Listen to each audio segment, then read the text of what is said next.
Hey again, Pokemon fans. Today we are taking a look at Solgaleo, the legendary Pokemon.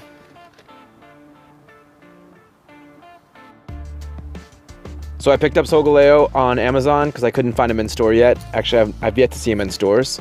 And he's a really nice figure. He has 15 points of articulation. And he is a legendary Pokemon from Pokemon Sun and Moon. So out of the box, I really like this character design. A giant white lion with the sun for a mane and the universe around his eyes. I think it looks really nice. The color separation that they used for this figure, having it be white with, again, the sun colors as orange and yellow, and then having the universe and the stars around his eyes. I just think that looks really cool. So I was really excited to get this figure because of his design. So taking a look at the figure from a 360 perspective, you can see how chunky and beefy he is as an actual action figure and as a character design. I really like the way that they designed his mane. His legs and his paws are nice and big, so he's really solid and standing up. I didn't have any issues. And then just taking a look at the rest of the figure, he matches all the way around his beefiness and his strength, which makes him look very strong as a character. You do get a sense of him being like a legendary Pokemon.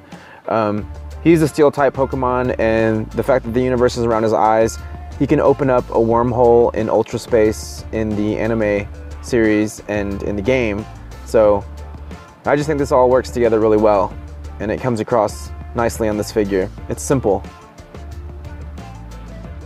So going over Solgaleo's articulation, the first thing I noticed is that he has really nice ankle pivot and a nice bend for his big paws, and I think that's awesome for this type of a figure. As a cat, it's supported well.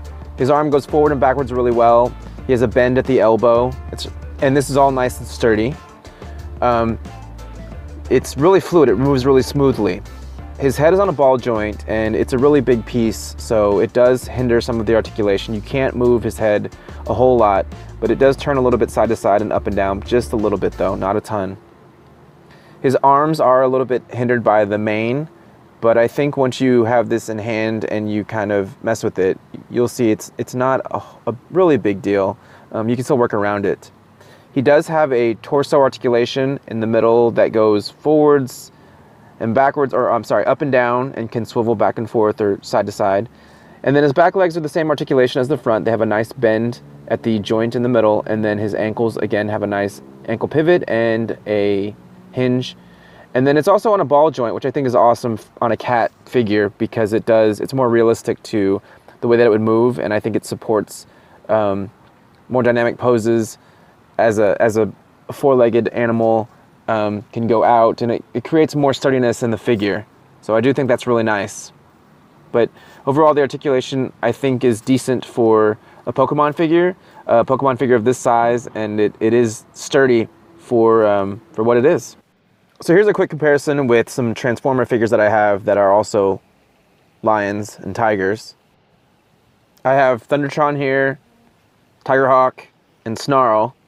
And just to kind of give you an idea, because they're bigger figures. Well, Snarl's a deluxe, so he's not that big.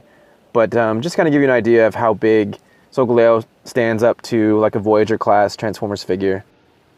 As well, I've always enjoyed anything that's a lion or a tiger. That's always a cool design, I think in anything. And the fact that Ash can ride him, I think makes it even that much cooler. So here I have Ash next to Solgaleo, and Solgaleo is supposed to be much bigger. But that's okay. The appeal to me was like this Snarl and Tigerhawk. I wanted to have Ash actually ride on the back of Solgaleo and have it fit the right scale size. I mean, it's okay that he's not as big. It doesn't matter to me.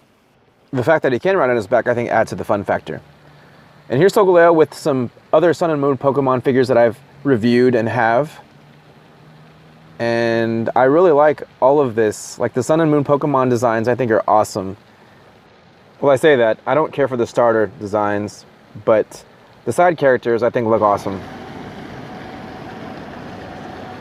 So, thumbs up to the figure. I do wish that the head was a bit more articulated and that you could do more having it go up and down. But I think if you get creative, then you can make it work. And I think if you're wondering about whether to get this or not, you should definitely pick it up. Especially if you can have Ash ride with Solgaleo across the universe. So there you go, Pokemon fans. Hopefully you enjoyed the review, and I will look forward to seeing you in the next one. This video was brought to you by the letter W. Hey, where's my sword? What'd you do with it?